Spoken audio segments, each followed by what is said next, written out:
Welcome to the Family Beacon podcast from Minnesota Family Council with hosts Grace Evans and Moses Brattrud. Stay informed on the top stories on life, family, and religious freedom. Get the facts, stand for truth.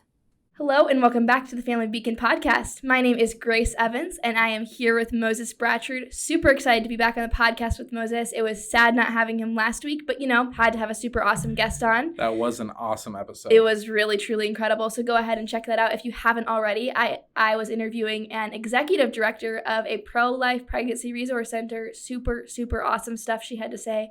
Also, just quick disclaimer, if my voice sounds off, I'm recovering from a cold. Sorry about that, guys.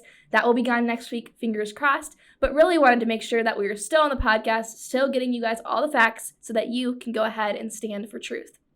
So I want to give you guys a quick rundown of what we'll be talking about on today's podcast episode. First, Moses will give you guys an overview of what's been going on in the Minnesota Legislature because we gave you guys a lot of updates. We've been giving you updates, but we haven't given you a broad overview in, I think, about 2 weeks. So really want to give you an update on what's been going on, specific bills, just let you know what's been going down. We'll also be discussing the Democratic agenda because we've talked about that a little, but again, we haven't talked about that recently. So we'll break that down. Moses will break that down for you guys. And then I will be talking about a story here in Minnesota about a Minnesota teacher whose goal is to confuse our children about their gender identity. That video was crazy. It's crazy. So it's get ready. so bad. So let's go ahead and jump right on in. Moses, tell us what's been going on in the Minnesota Legislature. Yeah, so I want to frame this by talking about this article I saw from National Review, and you know what? I kind of missed it, I guess, when it first came out. It came out, I think, in February. But it was called the Culture War in Minnesota. And the funny thing is that on a national level, what do people think of when they think of Minnesota? They probably think lakes. They probably think our accent. They probably think Minnesota nice. That maybe hot dishes. Hot dish. Lutherans. Maybe they've been to Duluth. Duck, duck, grey duck. Duck, duck, exactly. Which I'm still weirded out by. I'm a duck, duck, grey duck supremacist. Are you? That is, Are you? Absolutely. Wait, but you weren't even born here, were you? You were born in Wisconsin. I was born 45 minutes away from here. Is Wisconsin a duck, duck, grey duck thing? Well, I lived in that part of Wisconsin where everybody did duck, duck, grey duck. Wow. And everybody loved the Packers. So weirded out and by everybody that. loved the Twins. It was like this strange hybrid. Anyway, I love growing up there. But yeah, duck, duck, grey duck. So, duck, duck, goose. So my point being, people don't think about Minnesota, Grace, and think this is the most radically left-wing state in the country. That's California. That's New York City. Yeah, New York, Massachusetts, Vermont. Oregon. Yeah. Exactly. Yeah. And yet, here we are, or Illinois, right? Like, if we're talking a little bit closer to home, who are the crazy radical people in the Midwest? Well, obviously, Illinois. But the Minnesota progressives are trying to get them a run for their money. And we've covered that in the podcast. Mm-hmm. But I thought this article had a really helpful summary, and I'm adapting this slightly, a really helpful summary of what they've been trying to pass into law. So get ready, strap in. Enshrining a broad right to abortion in state law, and that was signed. That was the PRO Act. Legalizing recreational marijuana, we'll talk about that more later, giving state driver's licenses to illegal aliens, expanding the vote for felons on probation or parole, a new law that aims to establish Minnesota as a trans refuge state by preventing out-of-state laws from interfering in the practice of gender-affirming healthcare, quote, and that's what we call the kidnapping bill because of how it would take kids away from their parents. Redesigning the state flag to remove, quote, racist undertones, unquote. Wait, do you have details on that? Yeah, so if you look at the state flag, now I gotta Google the state flag this, is I've seen it the state before. flag actually is really bad, guys. Like, is it? It's really ugly and boring. I'm but sorry. I'm so sorry to say that, but wow, you're exposing yourself here. The haters are gonna come for you. I know, no, but I'm sorry, guys. But if there's anyone who actually likes the Minnesota state flag, please come find me. I've never heard of anyone who likes it. It is really ornate, I will say. So basically, a lot of states have. Okay, I do not want to get into a debate, an extended segment about vexillology, which is the study of flags. Did you know? Only Moses would know this, guys. that is a pretty obscure terms. But anyway, it doesn't really matter that much, guys. The fact that there are Native Americans portrayed on the state seal, which is on the state flag, doesn't necessarily mean that the flag has racist undertones. So that's all I'm going to say about that. So other things. broadening the state's gun control laws with new background checks and red flag laws, promoting anti-Asian hate crime laws, expanding the Teachers of Color Act aimed at increasing the number of non-white teachers in the state, passing a carbon-free energy mandate. So would that mean only electric cars? Is that what that means? You know what? Partially, I don't want to speak about that because I haven't researched it a ton. Yep. That is one thing I know that California has said only electric cars can be sold. Yeah.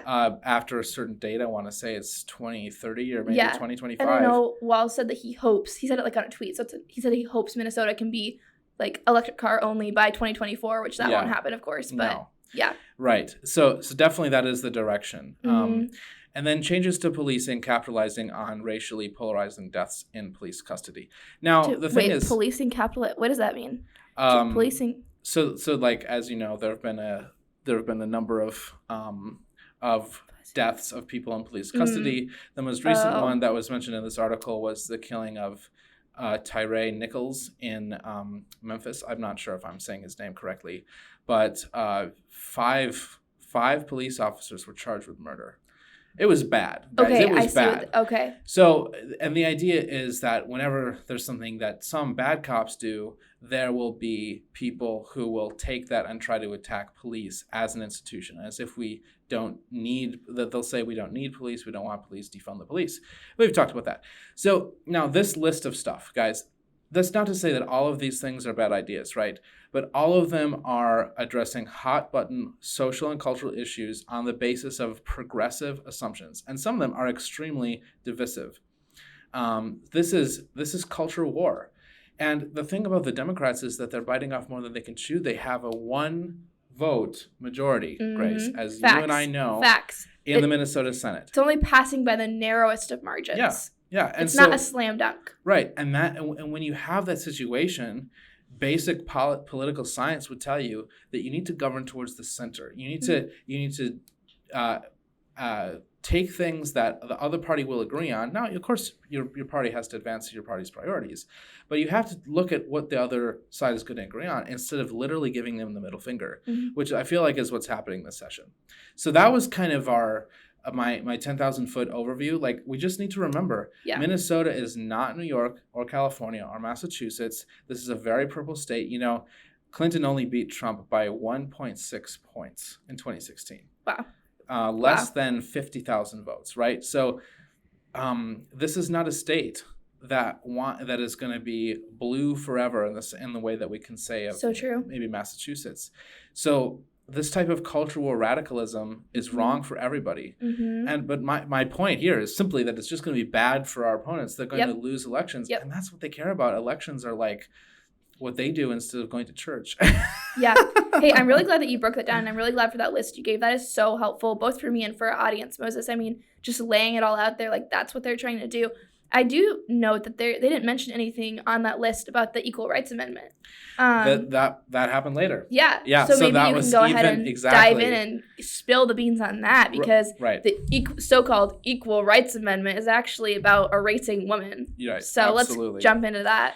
So that was, since that article was published, there have been even more things. And with the ERA, it is really absurd because... So Equal Rights Amendment, ERA. Right. There's 2 bills. One of them would basically, as just a resolution, that would tell the federal government to consider the Equal Rights Amendment to have been passed, to be part of the U.S. Constitution, to be an amendment to the U.S. Constitution, because I think it was in the 80s late 70s or early 80s was when the ERA was a really big thing, and it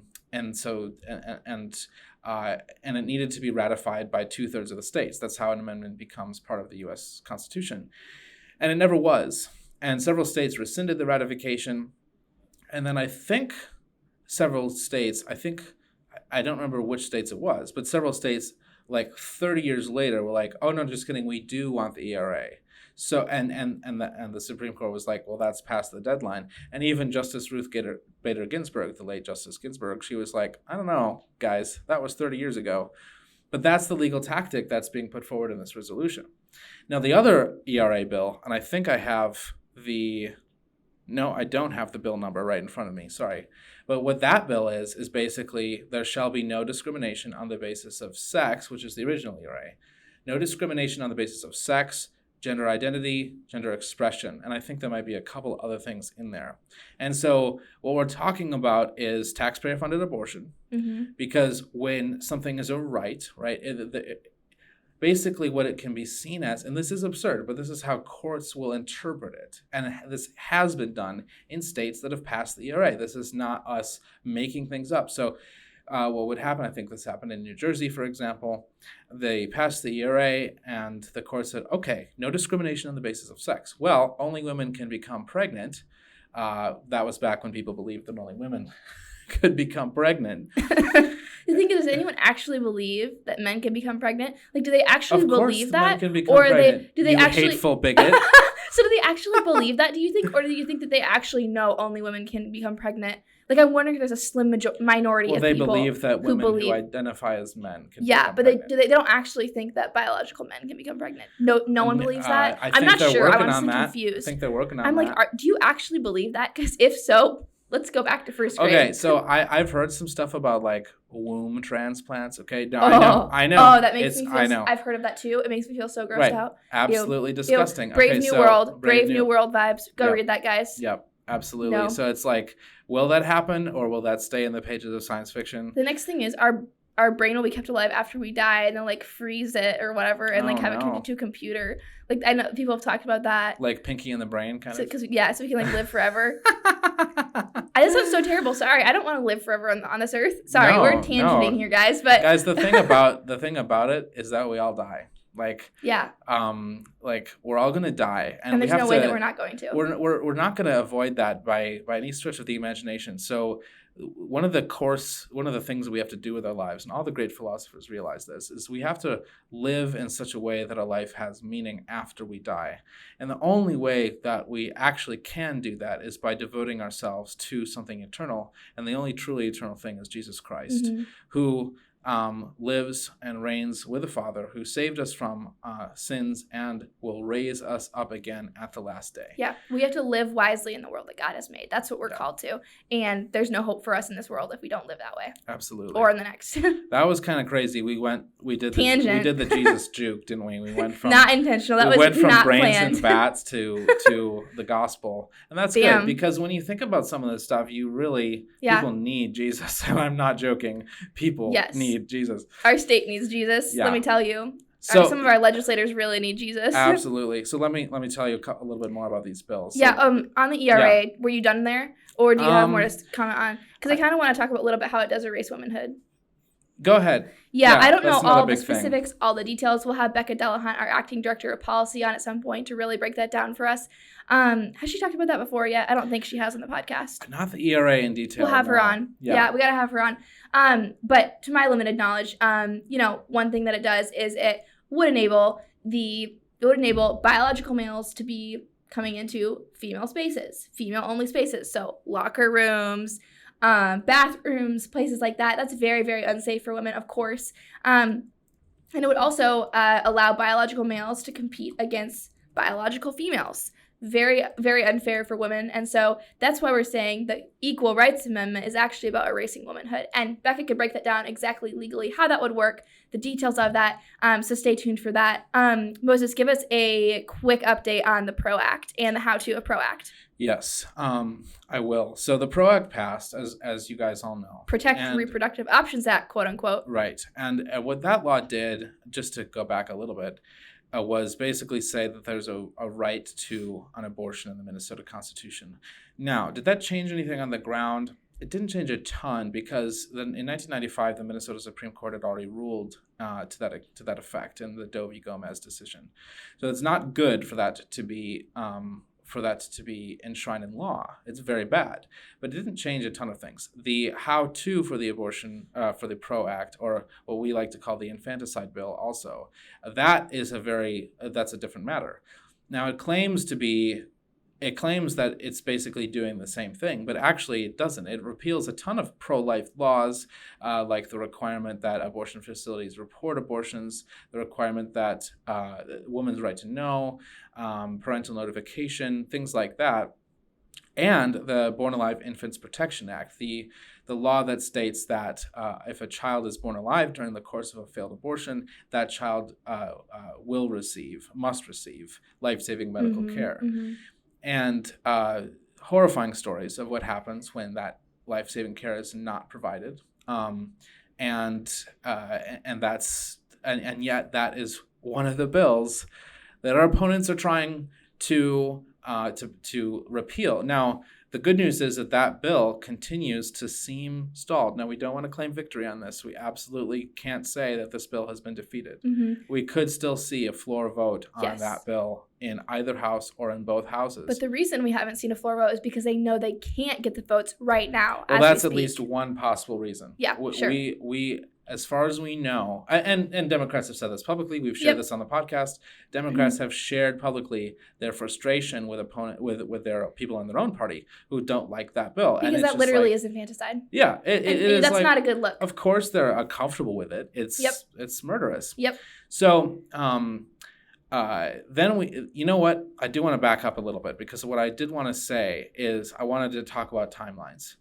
Guys, the Minnesota legislature legally must end. The session must end on May 22nd. So they have a huge amount of stuff to do. In theory, they could call a special session. So how long would the special session last? It would depend. Wow. Okay, because it's like 2 weeks to anywhere, right? It could. I don't really remember the length of the length. In fact, I think they've had 1 day special sessions in the past. Wow. Okay. So the question is really, will they special session to make it easier to kill children? Wow. Yeah. No. Right. That's what it would be. That would be horrifying. Yep. Usually, it's the money bills that cause them to delay. Things like the fiscal bills and bonding bills. So I want to talk about committee deadlines, though, because we've already passed one of them. Yeah, the first deadline was on March. Explain to our audience what a committee is, because some of them might not know. Yeah, so for a bill to pass in one of the houses of the state legislature, it has to first be heard by probably at least one committee, but usually several committees. So a bill regarding abortion might have to go through the Health and Human Services Policy Committee, the Judiciary Committee, possibly the Commerce Committee, depending on what the actual bill is saying. And then, only then, is it actually able to be voted on by itself on the floor. Now, the first deadline, March 10th, which is passed, that is the deadline when a bill it's the deadline for committees to act favorably on bills in the House of origin. So if the bill started in the House, then it needs to have a favorable committee action by March 10th. And there are a couple bills that didn't make that deadline. And one bill, which we're happy about this, is the assisted suicide bill. That's HF 1358. So that missed the deadline to have a legislative hearing. It has not had one in either house, to my knowledge. And so that does not necessarily mean that it's dead for the year. I'll explain. So even if a bill misses this deadline, first of all, there's I won't read the legalese about this, but the committees basically can ignore the rule. The Rules Committee in either the House or the Senate can basically say, that bill doesn't have to follow the rules. So we can't say with any certainty that a bill is actually dead.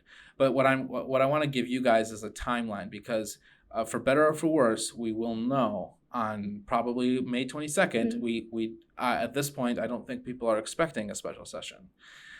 But we will know which of these bills has passed, which of these bills has failed, and the PRO Act is already a huge indictment on our leaders. Yep. The fact that they allowed this to pass. I'm still shocked, honestly. The fact that they advocated for it. The fact that they we didn't ask for it. We don't want it. Minnesotans didn't ask for it. Minnesotans don't want it. They still passed it. Bad luck. Right. Very bad luck for them. So I think, Grace, to me, the question is how far that was going so far. Oh, yes. And yet how much further are some of these bills going to go? Will those bills gain the traction that they need to pass the legislature? So I want to talk about just a couple more. Can I say one quick thing on that? Yeah. I will say we kind of mentioned this before. I think we might have said it on the podcast today even, but again, this is terrible, and all of these things are so terrible. But the good thing is, it's going to make pro-life Republicans, pro-life candidates in general look so good the next election. They're going to look so good as long as they stay on message, as long as they're unabashedly pro-life and are standing up for life, family, and religious freedom. They're going to look awesome compared to this. So that is the one good thing. It should hopefully be a good election for life, family, and religious freedom next time around. Fingers crossed. Yeah. As long as we have good candidates. Absolutely. I mean, that's the hope. I mean, think about you're a candidate and you want to talk to a town hall of your constituents. And do you really want to be able them to talk to you and say, you voted for this bill that would ban or that would make it legal for physicians to withhold care from a baby born alive during an abortion? On a cold metal table, but lying there, what? Crying. What? I mean, honestly, just dystopian. What is? Just give me one good reason why anyone would vote for that. And yet, right. Certainly legislators will vote for it. Some legislators will vote for it. Have already voted for it. And they voted for it. Yeah, they voted for it on the floor too. Actually, a PRO Act. No. This is the other. This is the House an PRO amendment. Act. But they voted for an amendment on PRO Act, which That's PRO right. Act passed. And almost every single Democratic legislator voted yes in favor of the infanticide bill. That's or the right. infanticide. Because they voted against the amendment. They had tried to add an amendment to that bill that would have banned abortion.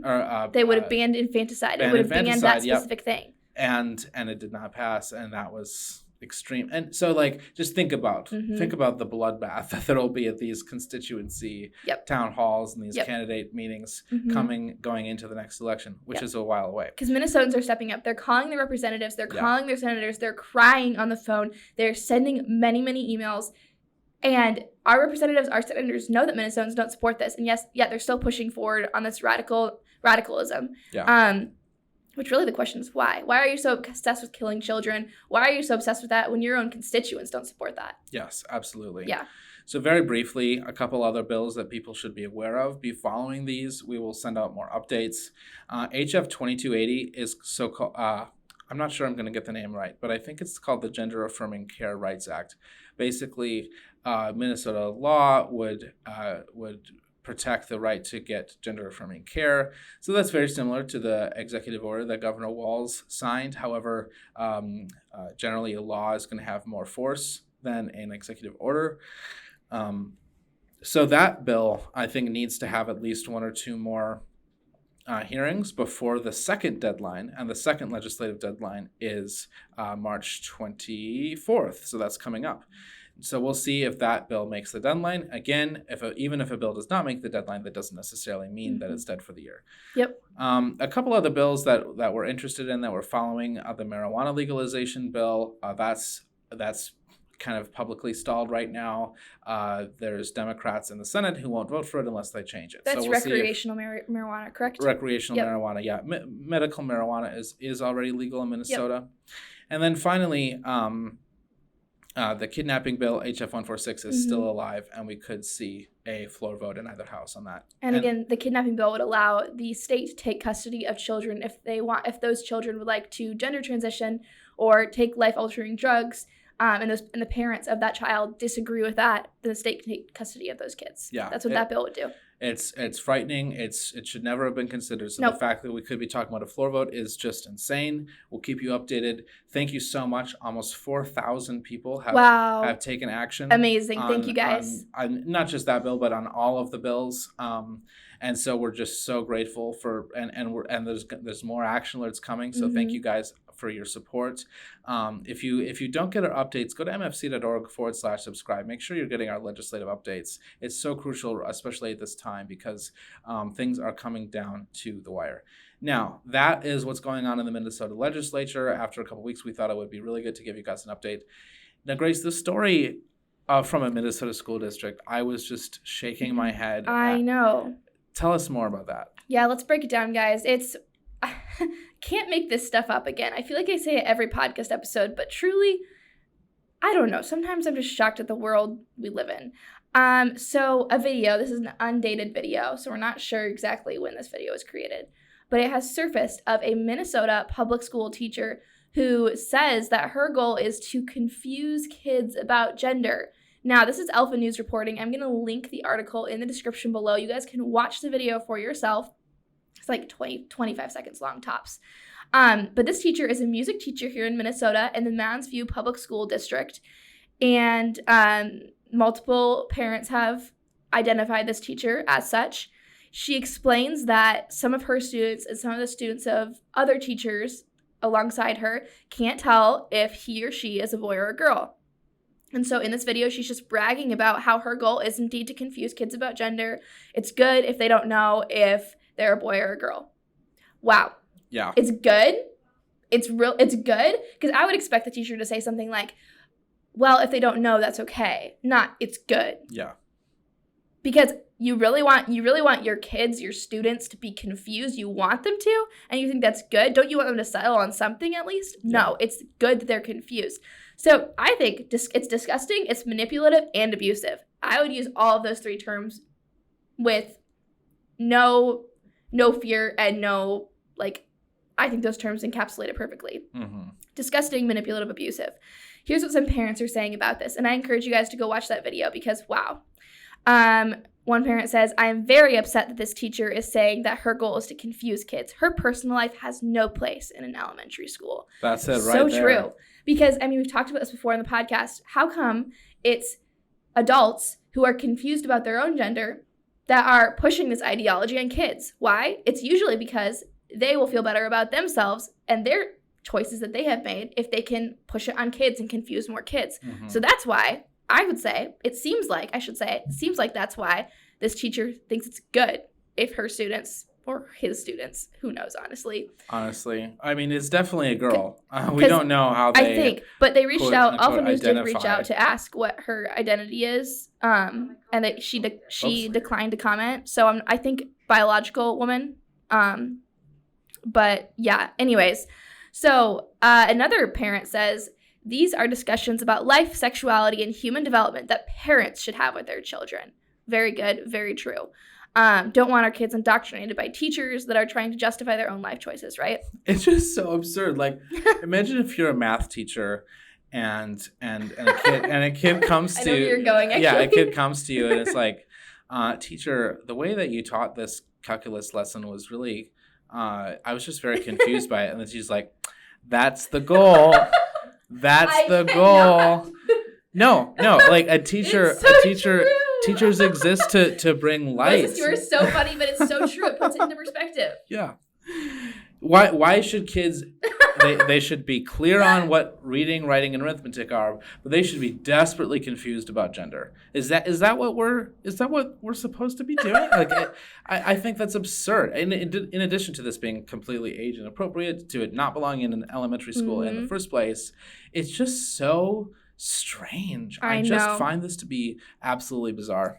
I know. Gonna read you a little bit more from this same parent, this mm-hmm. second parent, because just knocks it out of the park with his response. He mm-hmm. says that the parent-child relationship is one of the most important and fundamental relationships for a child's growth and development. When an elementary teacher injects herself into that relationship between a parent and child by making that child confused about gender and sexuality, they are violating the trust and relationship between a parent and a child. Now, I think that's really good and really accurate because, parents care the most about their children. Yes. And the parent-child relationship, I mean, that's the building block of society. The nuclear family is the building block of society. And if we can't trust trust parents to raise up their children, we have a big problem. We trust parents. And schools work for parents. Teachers work for parents. That's parents right. do not work for teachers. That's what I keep thinking about all this craziness that's been going on. Not just this story, but other stories. Like, I'm sorry, it's the parents that are paying the teachers to work for them. It's their tax money. Well, and that is why, I'm not going to say that public schools are bad. I'm not saying that.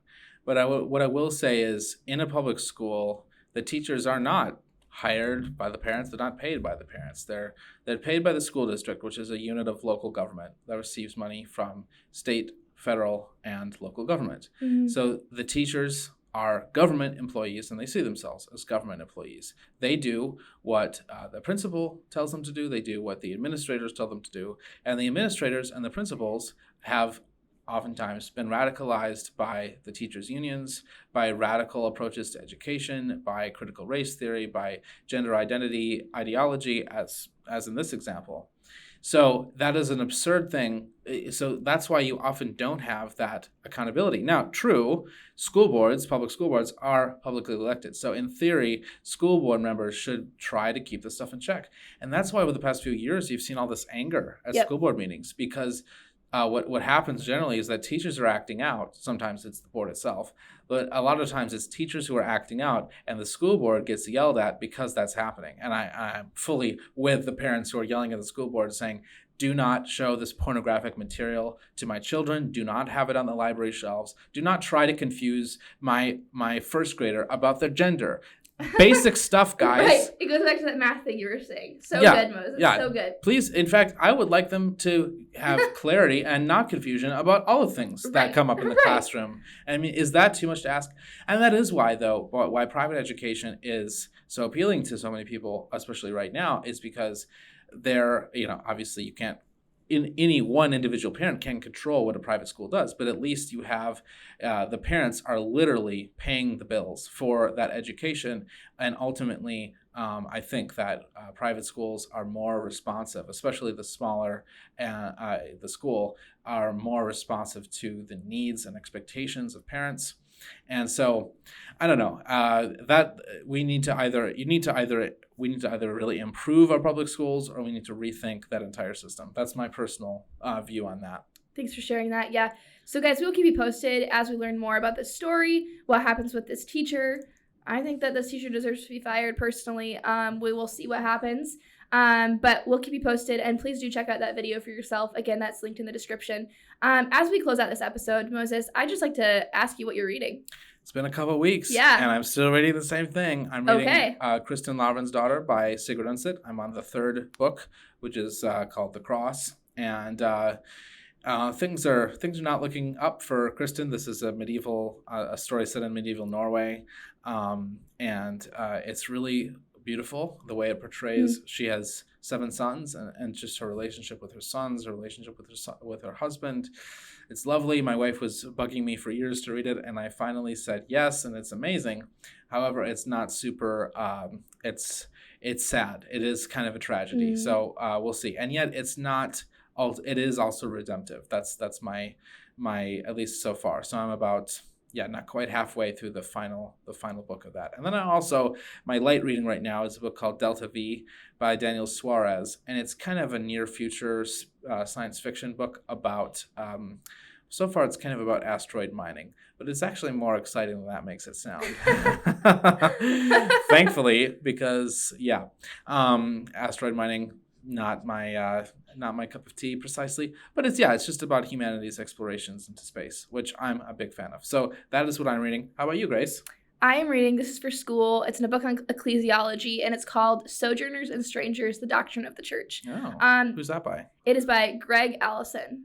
Yep. So it is Baptist ecclesiology. So, yep. Baptist ecclesiology? He's Lutheran and I'm Presbyterian. Is that a thing? Have to write a book review on it, so... Okay, I'm just kidding. It's like this thick, not joking. We love our Baptist Moses friends. This thick. Okay, so I guess there's a book. I guess there is Baptist ecclesiology. Reading that, and then I also recently finished My Bright Abyss, which I saw that you read it on Goodreads. Which I gave it 3 stars, but you gave it like 4 or 5, didn't you? Yeah, I did. For me, it was just it was very interesting, and I thought there was some really good stuff in it. But for every heck yes I had a heck no. That's interesting. So that book is by the poet Christian Wyman, and Christian. And he's someone who, had, first of all, he's had like a ton of stuff in his life. He had cancer, or maybe still does. It's possible. I think it might be like a chronic thing that he just lives with, and then and his bone marrow too. It's really bad. Oh my gosh, yeah. And he had a very rough family thing. In fact, there's a really good piece in Harper's Weekly by him that I have to send it to you. Okay, do it. I read it aloud to my wife just a month ago or two, and he's just such a good writer. He really is. But My Bright Abyss, it's a memoir of faith because he's someone who came to faith. But one thing that sticks with me in that book, though, is he says, Christ is contingency. And I found that statement to be troubling because me too, because he doesn't flesh out what he means by that. That's the thing. Like at the time that I read it, and I'm just Googling, like, what does contingency mean? Contingency, a future event or circumstance which is possible but cannot be predicted with certainty.